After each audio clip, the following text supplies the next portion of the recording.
Depending on how you look at it, the NBA has a problem right now. And that problem is that teams just can't stop cheating. They just cannot stop, gosh darn, breaking the rules. And the NBA is like, stop doing that. But then also being like, well, you can do it a little bit.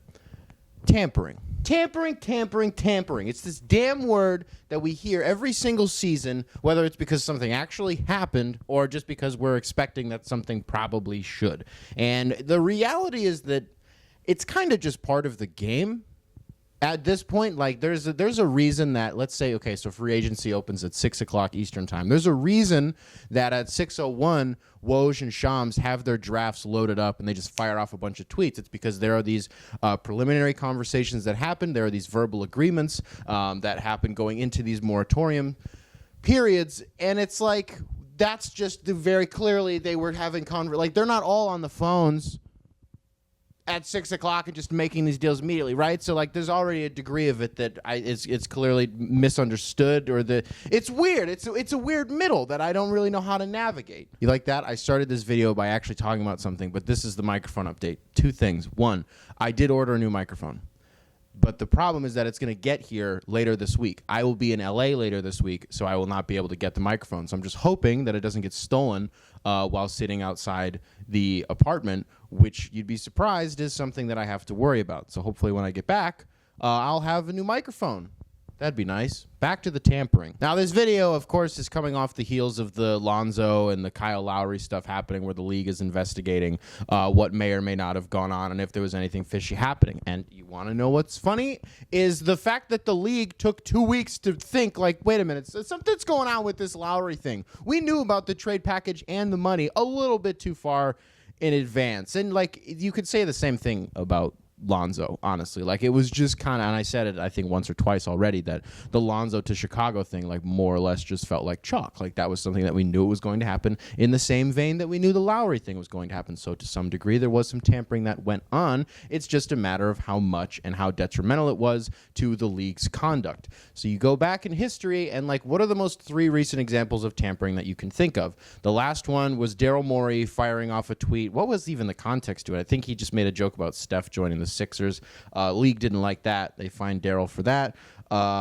Then before that was the Bogdanovich thing, and that's just so tinfoil conspiracy that I don't even want. I could talk for 15 minutes about all the stuff that went into that. Bucks got fined for that. They got draft pick taken away. Was it 2? They got capital taken away.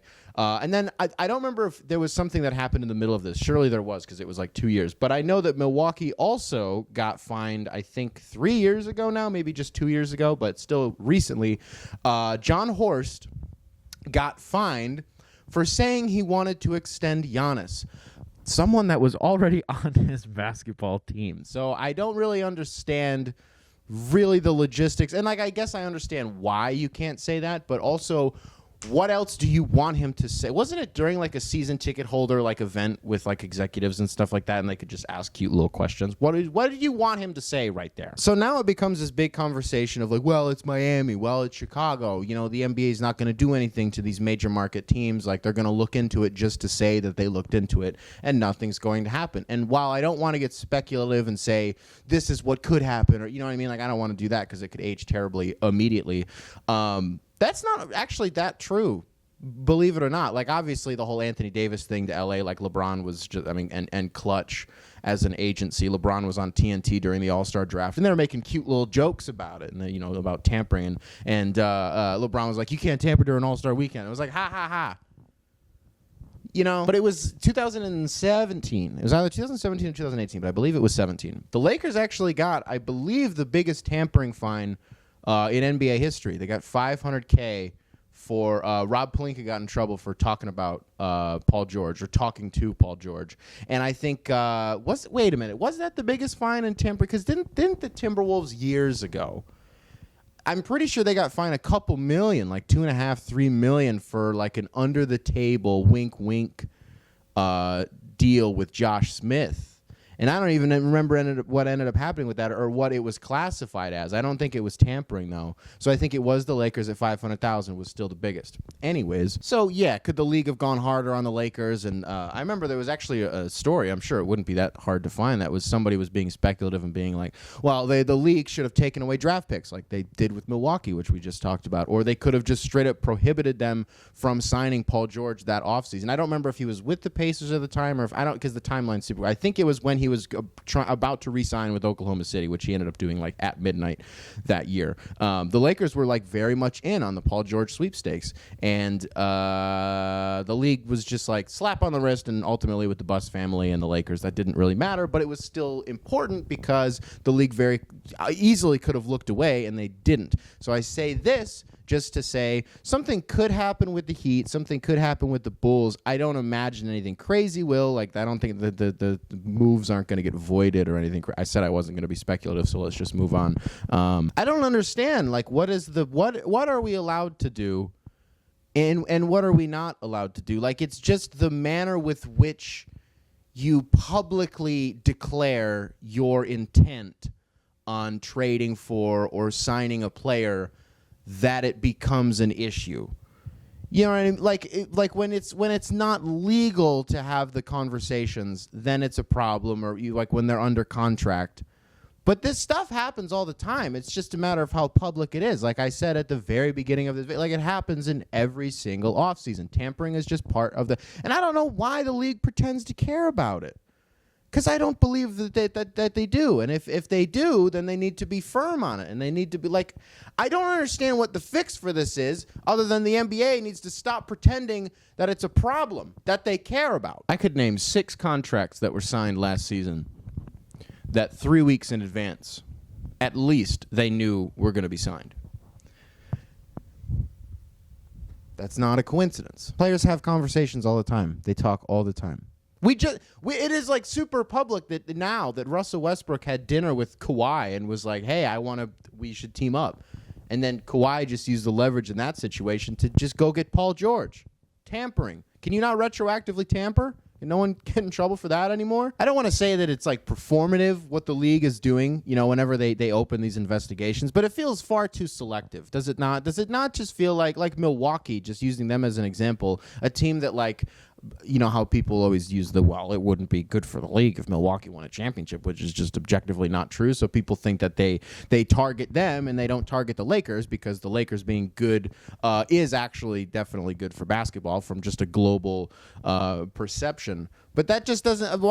So they just don't have to abide by the same rules. I don't understand. The Anthony Davis thing was, and I'm not being salty. I don't care. I'm just saying that there's this obvious double standard that happens in the league, and I don't know why we as fans are meant to care or like understand how it actually. Let me equate it to this. I do not understand the way that tampering works. I do not understand what constitutes tampering in the NBA, the same way that we still, in year of our Lord 2021, do not understand what constitutes a catch in the NFL. We're still there. We still don't understand how it works. That's me with tampering. Like there are in certain instances we'll consider it such, whether it's a catch or tampering. And then when those same circumstances apply to a different situation, it's not. What are we supposed to do with this as fans? It's like insider trading. No, never mind. I don't want to. I'm going to get myself in trouble with that take. I was gonna. No, never mind. I'm gonna leave this in the video, but never mind. It's like teams have these premeditated moves, right? Everything's calculated. Like the Heat knew that they wanted Lowry. They've known it for a long time, months even, right? And because it gets out just like a little bit too early, we know a little bit too much, a little bit too early. That all also ends up being true. And now the NBA is like, we maybe got to slap them on the wrist or something like that. You know what I mean? And with the Bulls, it's like, well, they've kind of handicapped themselves so much as it is. And I'm not mad at the Bulls. I did a whole thing about how I'm happy for them and excited for them. But they've handicapped themselves so much financially over the next few years that the NBA is probably just going to be like, oh, you got yourself into this. If it doesn't work, that's your problem. If it does, that's what you have to prepare for, is if it does work, and then you got to do something about it. Okay, yeah, I see this problem. What do we do? I don't care, actually. Tamper. Everybody should tamper. Do it. I don't care. Do you care? Do you care? I don't. No. Tamper.